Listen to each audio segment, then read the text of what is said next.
Hey everybody, I'm doing an impromptu video in response to some sobering news, I guess. I opened my analytics today and I saw a new milestone in the negative way, in the reverse way, in that I've fallen so far, apparently. Uh, Once upon a time, I used to get more than 1 million views a month, and here I'm seeing we're all the way down to below 400,000 for quote unquote the first time in so long that it's like hard to actually comprehend. Like it's actually like it is a worrying number. Before we get too alarmist here and freak out too much, I am somewhat shielded from this being an immediate crisis because I do have extensive Patreon support. So my Patreon supporters have made it possible to keep going even when YouTube is just not going great lately. But this is a worrying forecast for how the next few years might go and my future on the platform in the form that I currently do it in, which is frustrating because like it's just we'll get into it, I guess. But yeah, no, that's rough. The reason why it's rough is like even when I say that I'm supported by Patreon, it's like, well, when you have all these different platforms, you're always losing people. You're always losing subscribers, even if they don't physically unsubscribe. You're like losing them, like watching your videos. They just move on. And similarly on Patreon, you lose subscribers every month, just all the time. People just cancel the subscriptions because they looked at their finances. I lost a bunch of people this month because tax season happened, and everyone looks at their finances and they're like, okay, time to reconsider a few things. And they look over their subscriptions to Patreon and like Disney Plus and Netflix and everything and be like, okay, let's cut some of these down. So then that's completely understandable. But it's just, you're always losing people. People are always falling out of favor with your stuff. You're always losing people. So you always need to be growing. You always need to be gaining people to replace the people you're losing at minimum. You want like this net zero where nothing's changing, or ideally you grow and actually have a net positive, which is what most people always hope for, because at the if nothing else, inflation exists, so you need to be growing faster than inflation and stuff like that. Yeah, stop highlighting it. So not great news, because if the channel is in decline and this channel is my primary source of income, then that means that in a delayed fashion, Patreon will eventually follow in its decline, because I'm not getting new viewers to then convert into Patreon subscribers, and the Patreon it's so distracting whenever I highlight something.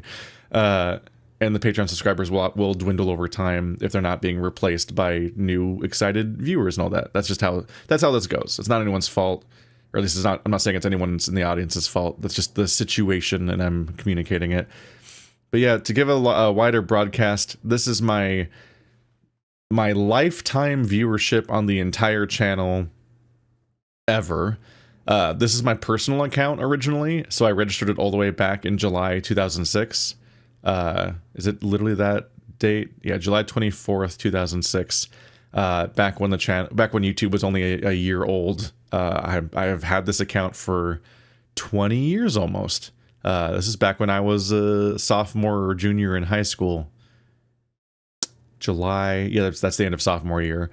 So I was a high schooler, because that's when YouTube came out. And there's like tiny little hints here and there of me uploading this or that tiny nonsense private videos. And then in 2011, I started uploading to the Sad Games with Andrew, which is actually a separate channel. So I started doing gaming content on this channel with him way back in 2011. So there's like this Tokyo Jungle videos, this Artemis stuff that did all right, just ancient stuff. Funnily enough, this Resident Evil 6 video was going to be my first video essay, and then I didn't follow through, and that was a mistake. So there's a gap there. So that's the beginning of my YouTube career, essentially. But then he moved at one point, and I had like sunk cost fallacy, even though it only been like 2 years so far. And so I started uploading to my channel here, and so you see this activity pick up at the very end of 2013 up through 2014. This massive spike here is probably like Dark Souls 2, Scholar of the First Sin or something like that. These were huge deals back then. And then this around here in 2015, this is probably The Witness, which is my big, huge spike that brought my channel kind of to life. And then over the next few years, really, things were going up. And then around here in 2016, I was like, this is the real deal. This is actually big. And I'm working at my job at the Water Quality Control Board for the government, because that's just where that's the only job I'd been able to get so far for my geology degree. And post Witness, post other stuff, and all these growths, and then me starting a Patreon, and that actually going places with the whole vote system and everything that I set up, I was like, you know what?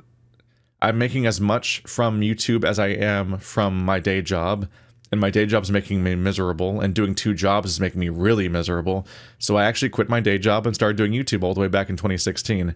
I specifically remember that the first movie I watched alone in the middle of the day was Zootopia, which kind of like landmarks, because I forgot to like really record for posterity or for my own future reference exactly when I quit my job. But I shortly afterwards like watched Zootopia in the middle of the day in the theater, and that was a 2016 movie. And for a few blissful months, I was a solo, self-employed gaming YouTuber who was not yet living in the Trump administration. So for a few months, it was going fantastically. But yeah, like if you look all the way back here on this line, what's really, really rough here is how far things have gone. We are now at a level that you can see is visibly lower than how the channel was doing when I quit to do it in the first place. So in a frustrating way, it's like all of my work has amounted to nothing in a way. Like I quit and went full time and put all my work into this, put all my time into this, and you would think that I'd be rewarded with growth. And for a very long time that was happening. Like you can see an almost linear line here. It's obviously very wavy, but like you can draw a trend line here that looks pretty consistent all the way from 2016 up through like 2020. And so it peaked during the pandemic, which isn't that surprising because it was the pandemic and everyone was inside and watching TV. So seeing it shrink again after the pandemic is super unsurprising because people then were going back to work. But we're beyond that. We're so far beyond the idea of shrinking after the pandemic. We're like any level of normalcy was never re-achieved.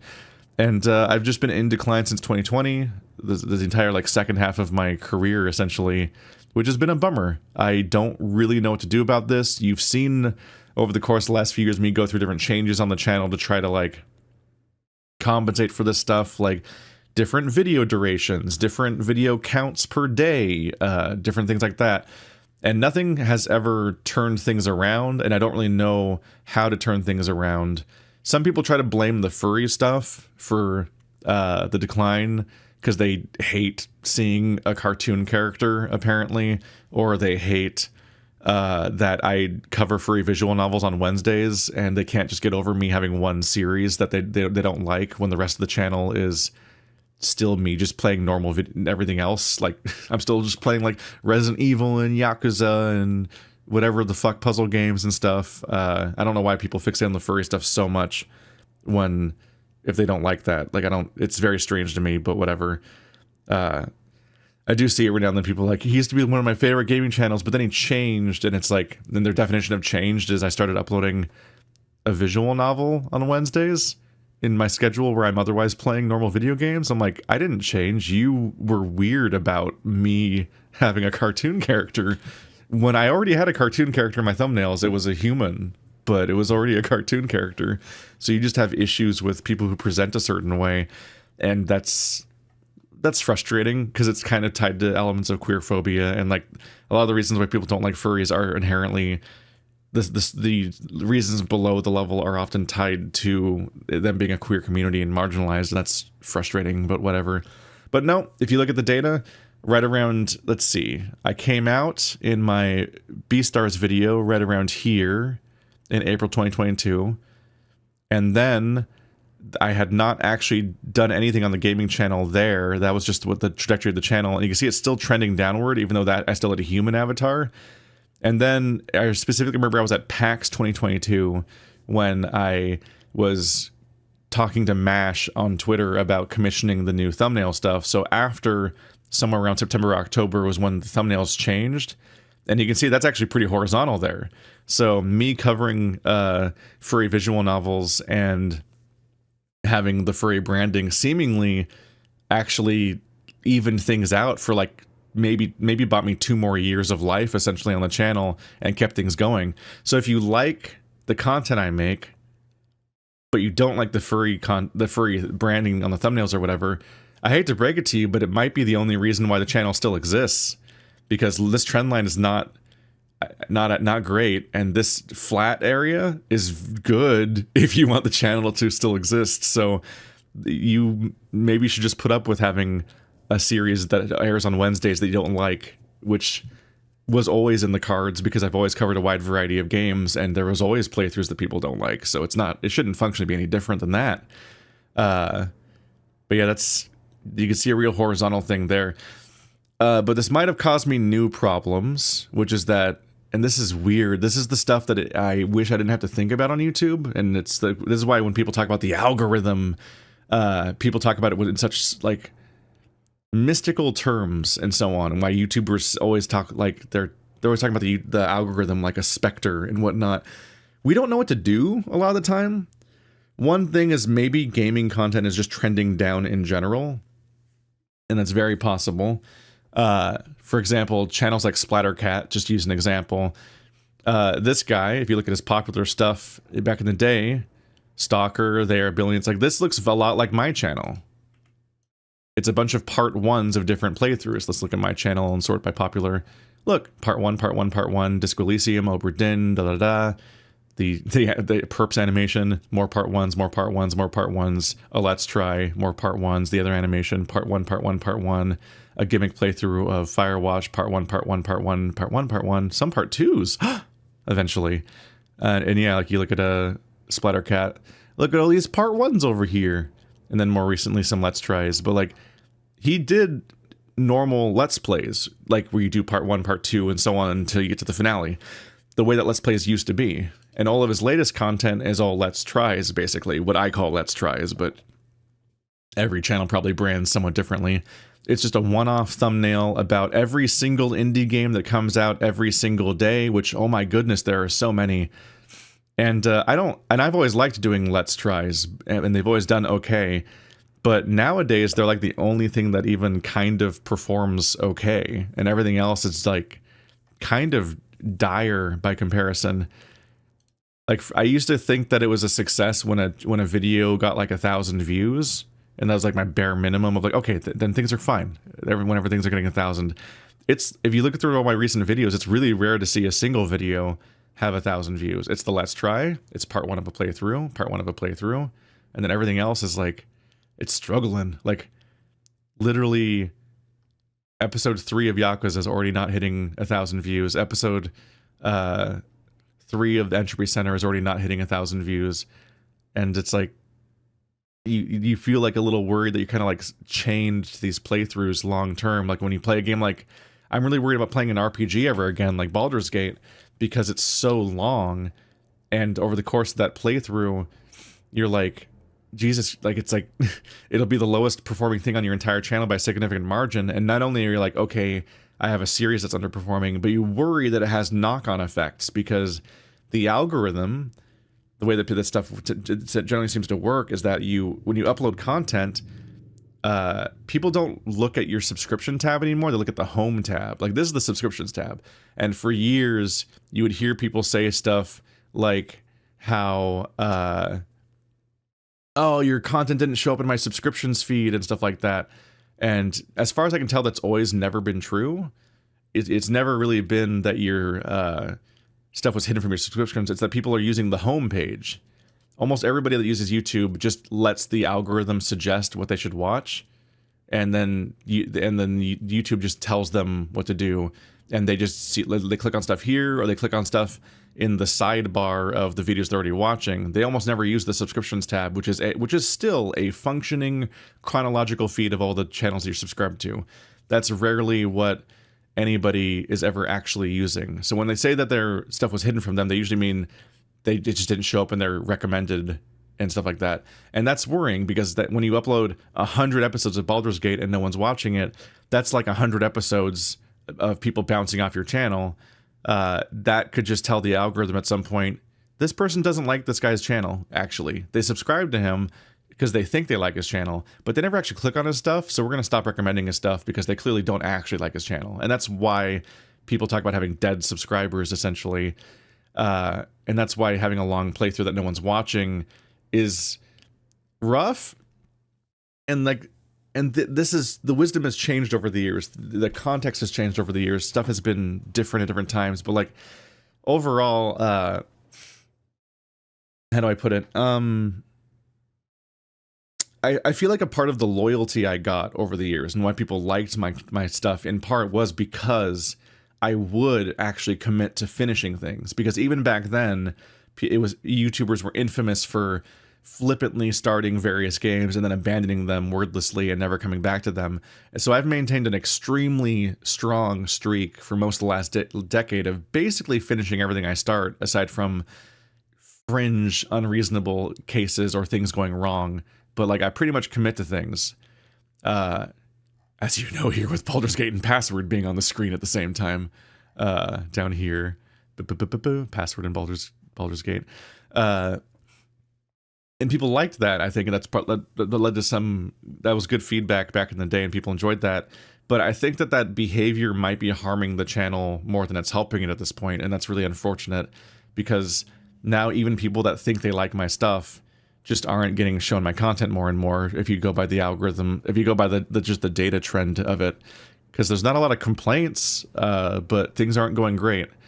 And I don't really know what to do about that yet. There's a lot of options, a lot of things to consider. One might be something like this, particular if I want to do the only doing previews of stuff approach. What I could do is I could just upload part 1 of the playthrough to this channel, or Let's Tries, and then have a second channel that's just for playthroughs, and people go over there if they want to keep watching stuff. And that, I don't love that idea. For fans, it's not that unreasonable, because you just subscribe to a second channel, and then it's like, okay, there you go. It's the same fucking, there you go, this is part 2. But communicating that and getting people to make the switch that care about that stuff and having that work would be difficult to pull off. I don't think anyone has necessarily ever done a structure like that, and I don't know at all if it would work, and I feel like it'd be a failed experiment if I gave it a shot. But in general, doing part 2s just doesn't work. This is why a lot of people actually had thumbnails where they were hiding. They were increasingly not showing what part of a playthrough things were. The dark era a couple of years ago, where Let's Players like Game Grumps kept having no number in the thumbnail and no number in the title, and you just had to like guess where you were in the playthrough in a really frustrating way. And that was because they were trying to trick people into watching every episode basically equally, because they weren't marking what part things were. But that meant that if you cared about watching a series from front to back in order, and especially if the playlists weren't maintained, it was very difficult to even do that. And then so you're just making the content bad for people. And I don't want to make content bad for people. In some ways, having a second channel would almost be ideal. If it was that simple of a fix, just upload my part 2, 3, 4, and so on to a separate channel, that'd be extremely helpful. Or if I could do a system where I just like watch the views. I'm like, oh, if it doesn't reach 2,000, if it doesn't reach 1,000 views in a single day, then that channel's quote unquote, that playthrough's quote unquote canceled. By which I mean it's demoted to the second channel, and you can finish watching it there. But I'm not going to upload to the main channel because it's hurting it or something. I hate that you have to think about the health of the channel as an abstract concept, but that's like a thing that happens. In particular, here's something very interesting that has come up over the last few years that I've been trying to figure out to deal with. First of all, this is dire. There's a screen that tells you what videos are growing your audience, and there's like, here's videos you've uploaded that lead to new viewers and them returning to other videos. So it's them. That's what they define growth of the channel as being. It's like new people see this video that aren't your subscribers, and then they go on to watch other videos. And basically, that never happens on any of my content, except I got lucky with Mars Vice this last month or so, and Mars Vice leads to some new viewers. So it's the only good video basically on my entire channel in like the last month. This is not a great system. This is rough. But what I find very interesting here is if you look here, it says channels your audience watches, and this is a weird list because you see the trend here, right? You see it's really obvious because you just look at their faces and you're like, oh, no, there's a noticeable trend here. It's all furries. It's all furries, which I have no problem with, except for when you think about it and you're like, wait a minute, this is a gaming channel. This is a Let's Play channel. These are mostly not even Let's Play channels. They're just furry channels. Only Jerry is an animator. Pity Yindy is an animator. I don't recognize most of the people here necessarily. I think Skuru is a reaction channel. And Beta is definitely a reaction/video essay kind of channel. At least, maybe not video essay, but recap coverage channel. Some of it's reaction and some of it is scripted content is what I mean. It's scripted, which is technically not the same thing as reaction content. Some of it's, as far as I can tell, some of it's scripted. It's like sort of almost like furry documentary/drama stuff, which is more scripted than the reaction stuff.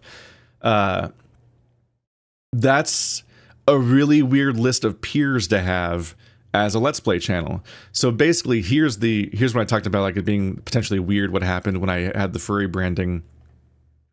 Is that I probably had an exodus of people that hate furries and an influx of people who like furries, but it has functionally recategorized my channel to not being a gaming channel, which would definitely explain why all of my most popular content, if we scroll down here, is furry. It's like if you like the traditional... This fucking mouse over stuff always freaks out. Like, look at my top 10 videos. A furry Let's Try, a furry animation, a furry Let's Try, part 1 of Mars Vice, part 16 of Undefeated, a furry Let's Try, part 17 and 15 of Undefeated, a furry animation. Oh hey, part 1 of Entropy Center's in here. Just barely. And like the top one here is over 6,000, and Entropy Center part 1 is all the way down here. It's had over 2 weeks to get there, and it's just there. So this stuff defines the channel, and it's been like this for a long time.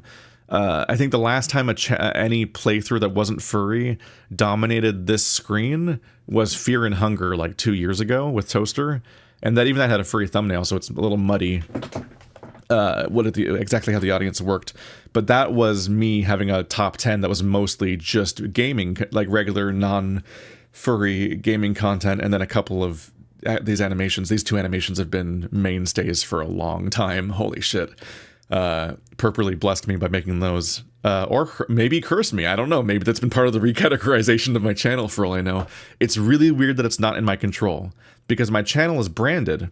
Not branded. My channel is categorized manually. I tell it this is a gaming channel in the settings somewhere. Like I did that ages ago. But I'm clearly in the furry bucket. If I upload furry stuff, it's immediately the top 10 videos of the month, and if I upload anything else, it tanks. And I don't really know what to do about that at this point, because I don't think there's a way to... first of all, I don't want to rebrand away from furry and hide my presentation and be less myself, especially since like so many people who watch my content now specifically talk about how like I seem so much happier and open, and they like the new me more than the old me, and specifically enjoy me being open about this stuff. And I also want to be openly queer, and I want to be presenting as myself and being unashamed over that. I just don't know how to necessarily make that function on YouTube. And so this leads to one of, I guess, the many... Can you tell this video is not scripted and me just reacting to the bad news in real time, I guess? This leads to the many possible fixes here. One is the one I said before about the experimental second Let's Play channel. I don't know if that would work at all. That seems like honestly kind of a bad idea. Maybe I just try switching back to shorter videos, releasing several times a day like I used to, that would suck because I have a backlog of hundreds of hours of content that I then need to like re-edit to a different video format and try to find breakpoints in the videos and so on. And so if that does happen, at bare minimum, there'll be like months of videos that have super awkward endings out of nowhere, because generally speaking, when I end a video, I'm consciously ending the video while I'm recording, and I'm like, I'm this far in duration wise, here's a good stopping point. I don't announce it and do an outro necessarily, but I do know that I'm ending when I end the video. And then with how long-winded I am, that's obviously a problem if I'm ending in the middle of conversations and so on. So it's like, okay, I gotta find a split point, and it's like, yeah, if I re-edit out all this content, it might have really weird ending points for episodes, but that's not the biggest deal ever. But the processing would be a nightmare. But once again, if it was that easy, that would be great news. But once again, back when I had shorter videos, it was still in decline back then. So it's like gaming content seems to be in decline in general. The next question is like, okay, well, I have furry content. I have furry audience, apparently. Do I make reaction videos? Do I make commentary videos? Do I give my take on stuff? Do I set up a colored lights background and a little set and give my reaction to stuff in my weird, long-winded, incoherent way that I'm doing right now? Maybe. Generally speaking, when I did the let's see, Mario sucks. Mario movie, to give an example. Yeah, I poked at some of the shit like a couple years ago where I would just kind of ramble about something, and it did do better than even back then. I noticed that it did better than the surrounding videos did overall. But it sucks because like here's me, I'm mugging for the camera, emotive face, I gotta take on something, red background, inflammatory title and thumbnail. Yeah, like it's not. I don't love that. I don't love that that's what YouTube is nowadays. I don't love that whenever I scroll YouTube, it's like the downfall of this guy, the hidden life of this nightmare man. Is this guy a monster now? And it's always like these like cataclysmic takes. Disney went woke and now it's going broke. DEI. That's all exhausting. I don't want to live that life necessarily. I don't really want to be under fire for my takes all the time. I still have like sometimes years long drama based on people's interpretations of some of my tweets. And that genuinely causes me like emotional pain. Like it keeps me up at night. It genuinely stresses me out and is bad for my mental health. Because I don't deal well with knowing that people dislike me. And when I know that it's for the wrong reasons, but there's no way for me to reconcile that, and I can't do anything about that. Like that whole aspect of being a public figure and a YouTuber, I struggle with that already. So I don't really want to have takes all the time. So that would probably suck.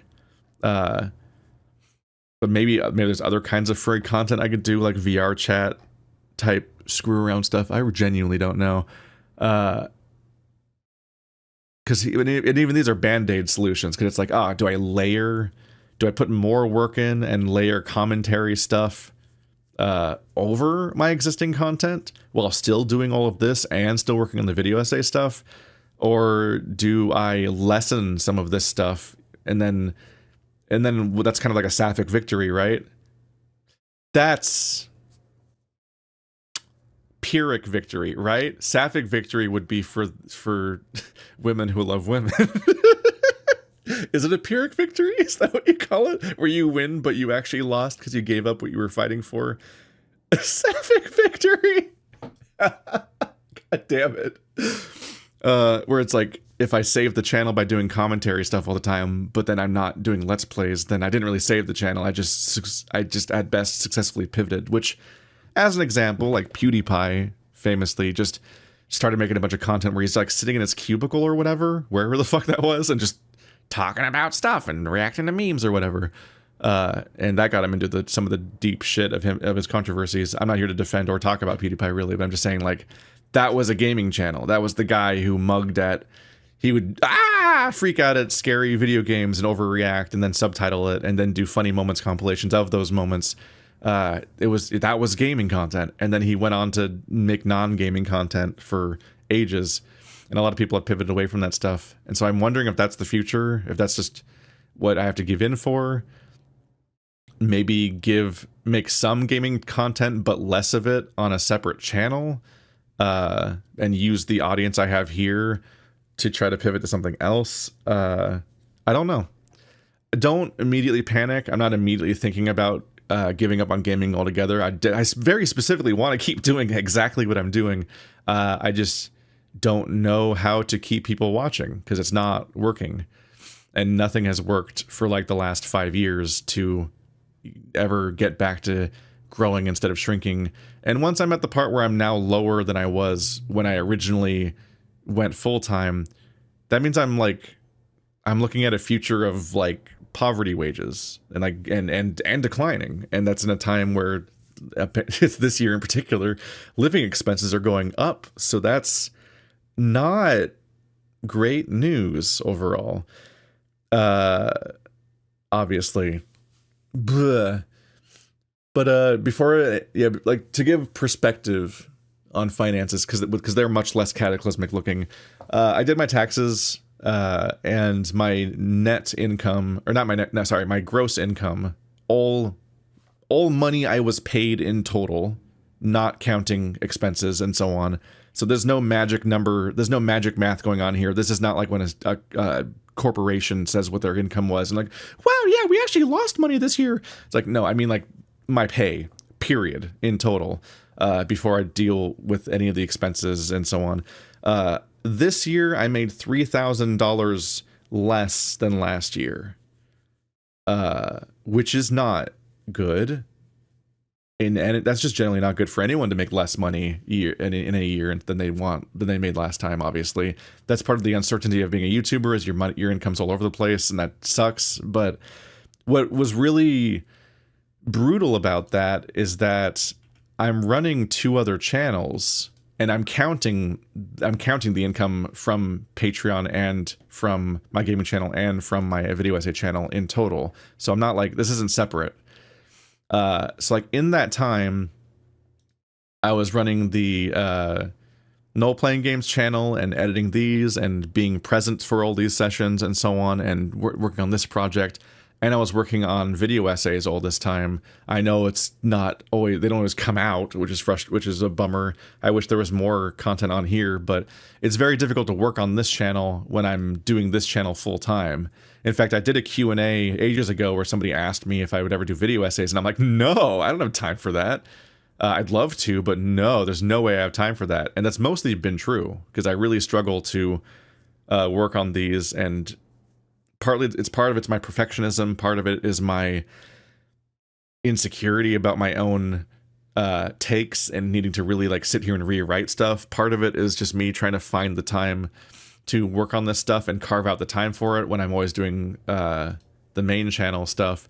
And part of it is me thinking I have ADHD and trying to spend the last year pursuing a diagnosis and so on and trying to figure that stuff out, because I feel like I physically can't spend my time correctly when I want to. Because just in particular, when it comes to this channel, I don't think it's writer's block. I specifically think that it's like me failing to actually start writing, because I have the ideas. In particular, what's really fucking annoying is I'll sometimes pace around the room and ramble on my ideas and then be like, okay, we need to put this down though. We need to actually like make a video essay. And then fucking my brain just doesn't work all of a sudden. I'm like, what do you mean? I know what I want to write. It's because it's not me not knowing what to do. And it's just like, I'm just like, at some point I'm like, the reason why I question ADHD is because I'm like, it feels like something's wrong with me at some point in my ability to apply myself directly. But in a good day, I could get 1,000 words down, and it's just, those good days can be so far apart. And then having to edit that and record that and manage all that stuff while running other channels and so on is just a lot for one person to do. while also trying to figure out how to live and be a newly out gay man and form connections with people and be a healthy person, both emotionally and like work-life balance way, and also socially, and trying to make progress on like cooking and exercising and other stuff that where I just like function as a person when I'm working all the time. It's not been going amazingly, but 2024, I can say without a doubt, is the hardest that I've ever worked on my job ever. Because I was working on all this stuff. I made an entire visual novel. I was going to conventions. I was doing this channel and this channel and this channel. I was just kind of working all the time, and really doing fulfilling work and like really being proud of a lot of the stuff I was doing. And so to get to do all of that and be spread that thin and then be coming out the other end of that, making less money than I did the previous year, I'm like, damn, okay, my efforts are completely decontextualized from my rewards. Like the amount of work I put in does not translate to me actually getting paid more. So you get a very helpless feeling there when you see graphs like this and you see that everything's just trending down. So that's my headspace right now. That's what I'm worried about. And if you see me making weird, different types of content on this channel, experimenting with stuff, I hope that that's like people are supportive of that and then get what's going on, because it's like I'm just trying to figure out what to do. And some of that is like me trying to figure out how to get you guys to click on my stuff, because if I'm too passive and if I'm just safe and normal and reliably the same guy forever, just making regular gaming content, that provably doesn't work. I become background noise in your life. That you might take comfort in my existence over all the years being that guy. But if you're not actively watching the content, then it's more like you thinking a statue is neat in your town square, but you're not visiting it. You know what I mean? It's like, it's cool that it's persisted, but it's like, yeah, like I've been doing this full-time-ish. I've been doing this full-time for almost a decade, and it's just not working the same way it used to. And the other solution for that is for me to further downsize my gaming content potentially in favor of just getting more time to work on the essay content, because this stuff is what has the most potential to grow. Like right now, I'm not going to open up the second channel to look at it too, but if we do look at the analytics, my gaming channel massively eclipses my Let's Play channel. Like, let's not mince words here. This is like, this stuff, the slop type content, I guess, any kind of spammy type content that's lower effort, it does work, or at least has worked, or at least it keeps me afloat. Because right here, 400,000 a month, as I've contextualized here, is low. But my biggest video ever in my entire career on YouTube has 1.4 million views. And that was like a life-defining video. Not only just because I came out in it, but also because like it has reached so many people, and so many people have approached me in public to talk about this video and about how it affected their lives and so on. And I'm very proud of how impactful that was for so many people. But you look at that the math here, and you're like, oh, 1.4 million views. So that the legacy of this video, viewership wise, is 3.5 months of gaming content, and that's the high water mark. The Ad Astra video, my second most popular video of all time, it's like just over 1 month of gaming content. It's like you can see there that's like a war. That's a struggle. And YouTube is not monetized well. You don't make money from YouTube videos. Who cares about ad blocker, honestly? Because here's my lifetime income of my entire YouTube channel right here. $165,000 since 2013, 12 years ago. I know $165,000 sounds like a bunch of money when you hear it all at once like that, but that's my total YouTube income over the course of 12 years? That math, that's not good. That's less than 20 grand a year for your entire income. It's barely higher than 10 grand a year from YouTube. So that's trash. That's trash income. That's bad. So overall, this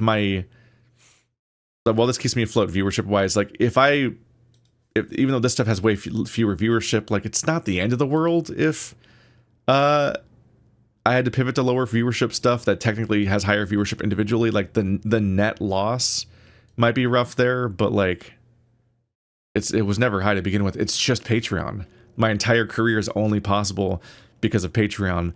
So the value of this viewership isn't its ability to generate revenue per click. The value of this viewership is my ability to translate these people into Patreon subscribers. So all of my stuff is about how do I get people to become a Patreon subscriber, because that's just how people exist. Like that is, I cannot stress enough, every YouTuber that isn't massive, they do just make all their income from Patreon, and that's a huge deal. So that's a thing to consider. Obviously, right now finances are bad, so I'm not saying to run out right now and try to shoulder the burden of the livelihood of every YouTuber you like, but just so we're contextualizing things, that's how dire the ratio is, and that's why everyone's trying to get you on their Patreon, because like YouTube just does not pay. We're getting too disorganized and scattered, sorry. But yeah, we'll see how it goes. We'll see what kind of new content I maybe try to do on this channel, or if I try to reshuffle the style of the content, and we'll see if there's anything changing long term. My goal is to keep making Let's Play content forever, in some form, at some volume. I don't know what that'll be exactly. I'm not in a hurry to rock the boat immediately, because that's scary, so I'm very hesitant to make any changes, and I'll be thinking that through carefully. But whatever I'm doing right now is not working, and maybe the answer is just pivot to the Let's Play channel as hard as I can, and maybe that means having to downsize the Let's Play content slowly over time, just to give me more time for this stuff so I can really manage the stuff. And maybe it potentially involves pursuing an outside diagnosis elsewhere, just to add to the stressors of things. I'm trying to move right now, and it's not going great because of the everything that's happening in life. That's not helpful. The world has really fucked up our timing for wanting to move, because me and Andrew were trying to get a place together, and it seemed like a great idea, and then the numbers seemed to math, but nobody will take our money so far, and that hasn't been great. But I was hoping to move in particular because I was also wanting to potentially pursue an ADHD diagnosis again with different doctors in a different region and see how that goes, because I just don't confidently believe in the results that I got, in particular because it feels like the particular system I was under is kind of on a bit of a crusade. Like they have like almost like a political opinion about ADHD diagnoses, and think that it's overdiagnosed, and wants to like only give diagnoses to people that they can like objectively prove via a computer program definitely have ADHD. So like the idea of having observable disordered behavior and careful observation and thought about it for years and considering it and coming to the conclusion of that, like that stuff doesn't matter. It ultimately matters if they can put you in front of a computer for 14 minutes where you play a QuickTime event, and then based on your reaction to the QuickTime event, they say you objectively do or don't have ADHD, but it's via a computer system where the test results are copyright, because it's an outside, it's a fucking particular corporation that made this particular thing, and you take their test, and like you get to look at the results for a minute, but you don't get to keep them. So I don't get to keep my own ADHD test results that are used diagnostically for me and cannot be appealed within that system because they're copyright. So I don't get to have them. Great. But yeah, they said after a full year of therapy about anxiety and other things and so on, because they were supposedly trying to, I guess, deal with my anxiety before they test me for ADHD. They fucking, first of all, nothing changed. The anxiety therapy just didn't seem particularly helpful. But I don't know what they thought they'd do. Like, did they think they were going to cure me of anxiety? I don't understand. But then I finally put my foot down and got them to test me for ADHD, and it involved them just putting me in front of a computer for 14 minutes and shapes come up, and you're supposed to press a button when a certain type of shape comes up, but not when I think it was for every type of shape, but not for this one type of shape, and that was it. And it's like, one, I play video games for a living. I started finding the test funny, like the ways that it would go faster and slower and kind of like trick me into like going like, I didn't say Simon Says. I was kind of giggling to myself while taking the test, and I'm like, I thought this test was supposed to be boring. I thought it was supposed to be like tedious or something to try to like trigger my ADHD, but I found it engaging, which might be a bad sign. But I thought about the test in terms of game design, and also I play video games for a living. So I'm like, what do you mean I do a QTE, and that's my diagnosis?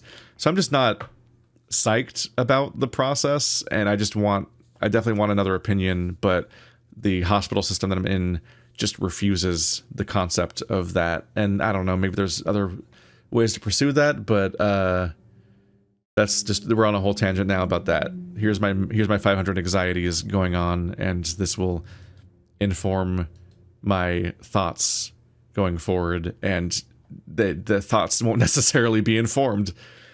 That's the fun thing about anxiety stuff, is that you do agonize over stuff and think about stuff and worry about stuff a lot, but you don't necessarily actually come to better conclusions or make better decisions after all of that worrying. That's been the fun aspect of that. As of right now, I'm not under any kind of medication for ADHD or anxiety or any kind of medication besides the one for not getting AIDS. That's it.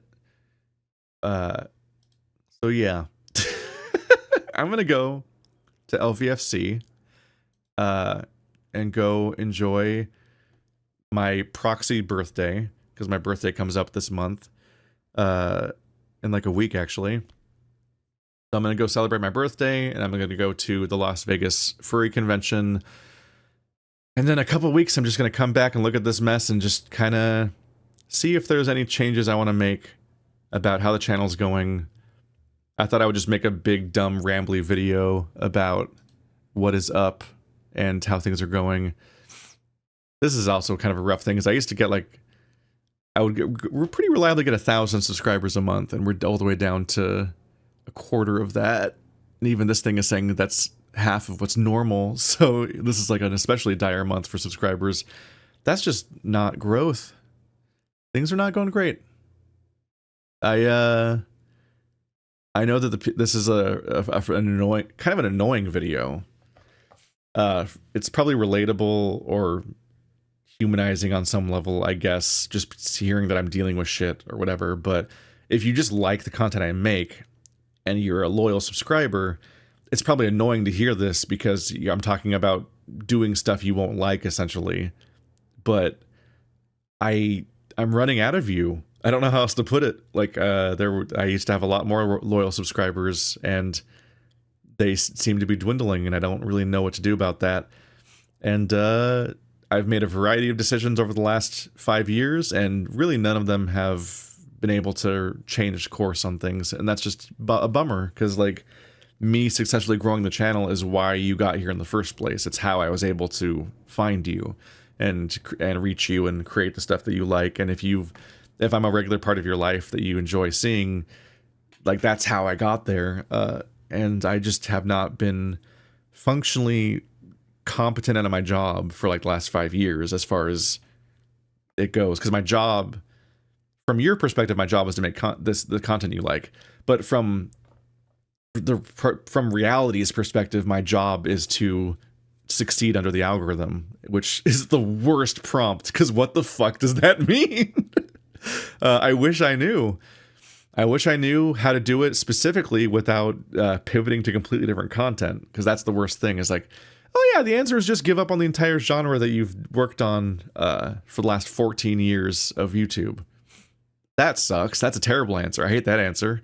But also, I don't see gaming content on YouTube. Specifically, I don't see Let's Plays on YouTube.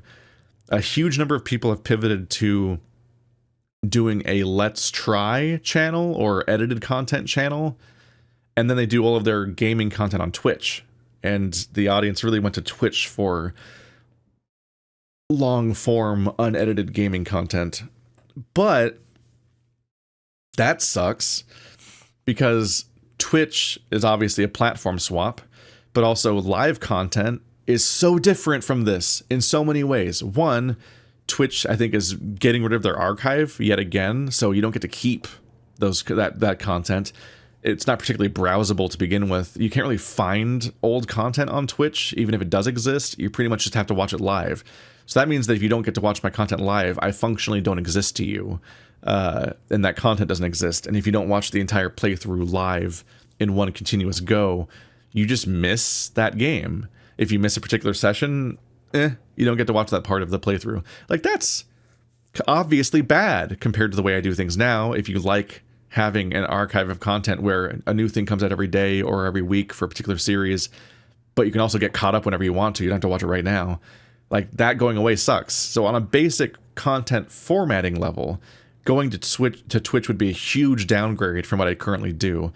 It might be more successful, and that would still be frustrating because I'd have to, like, me and my audience would both have to give up on how the content works right now functionally. But also, live content has such different expectations. This is the thing that I already chafe against whenever I stream in general, which is that live content expects you to interact with the audience. And I don't want to interrupt my gaming videos with random shout-outs to random people. Hi, that guy. How you doing? Oh, how's the wife? And all that stuff. Because that's, like, annoying. That's annoying for me to watch. I don't like. It's one thing when it's happening live, but I don't want the finished video to look like that. But also, like, yeah, like if you're doing it live all the time, that becomes your defining stuff. Is you're constantly interacting with your chat, trying to get them to stick around. And I don't like that on so many levels, both because I don't like, with my social anxiety, I don't like dealing with people on that level anonymously and trying to navigate that. I've had a number of live instances of me saying the wrong thing and people not taking it well.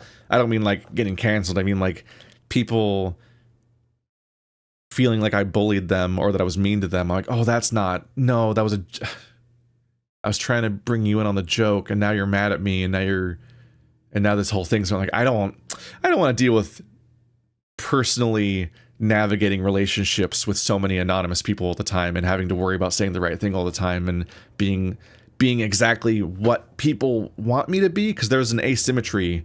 There's a parasocial asymmetry here where people have a days, months, or weeks or years long relationship with me and my content, but I don't know them. So I don't know what they want me to say or how they want me to react. And so when they're like, yeah, that guy, yeah, oh yeah, blah, blah, blah.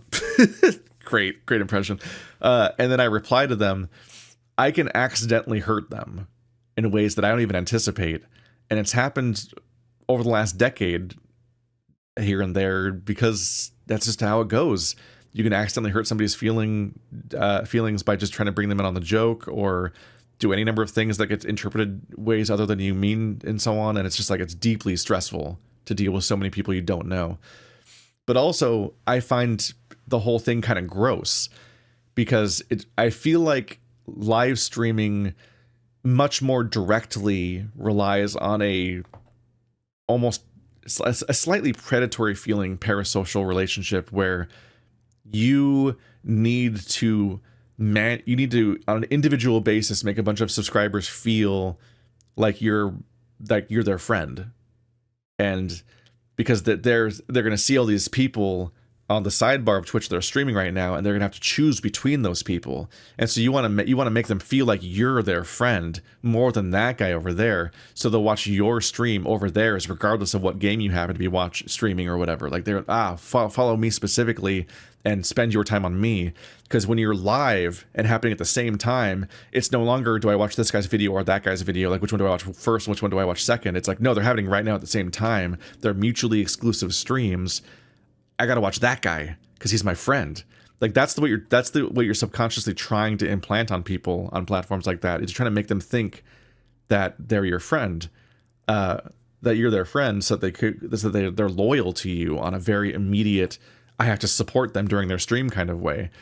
And I hate that. That feels gross. I don't like anything about that dynamic. I've always had a reasonable distance here by being a guy who just happens to make content, and I go on my long rambles, and I play my game, and I do commentary for people, and the people who like it watch it, and the people who don't like it don't watch it. But I'm not like reaching out of the screen and building your loyalty so that you donate Twitch subscriptions to me and choose me over my competitors in real time. That I hate, and I do not want to navigate that. I do not want to take part in that system. I'm not throwing shade at specific creators or whatever under that system. And once again, it is a system. So like, it's Twitch that created that economy and that context, and everyone else has to live under it essentially. So I don't really necessarily hate every individual creator that does that, but I side-eye it a little bit, and I don't really want to become part of that. So I don't know. I don't think I want to pivot to streaming constantly as a way of trying to like salvage things. There's also a lot of content that I don't think works well live, which means that there's even more constraints on what kind of content you make, because there's more things that I then can't cover because I can't stream it live and so on. So, blah. It's complicated. It's complicated. I've been rambling for an hour. I'm just gonna render this up as a brain dump mess, just so that I guess some of my most engaged fans know about stuff. Just get an update on where I am and what might inform decisions in the future. I definitely want to get more video essays done, because I feel like that's the most feel good future for me, is making more high effort content that reaches people and at best has them reconsidering parts of their lives and like making positive life decisions, but at worst is still like, and frankly at baseline is that like, look at this piece of art differently, isn't that interesting? And like having people engage with art in that kind of way and trying to figure that stuff out. Because yeah, I really like making videos like the Evil Dead video and the Annihilation video, which weren't furry at all and weren't particularly queer necessarily, but were videos about just let's look really closely at this thing and get really interested in this. And isn't this an interesting conversation? And I want to make more stuff like that all the time. I do feel like I need to try to make shorter content on this channel, not consciously, but just let myself make smaller topics so I can get more content out. Because if we compare me to like video essayists from 2016, a lot of those people made a video every 2 weeks, every 4 weeks, and it was like 20 minutes long. And I probably need to figure out how to make more frequent, shorter videos for a while, just to get like a baseline amount of content, because this is just such a small amount of videos over the last few years, and so I should probably address that. But we're just fucking rambling to every topic at this point. Moral of the story is, I don't know. Beta, call me. See you guys next time.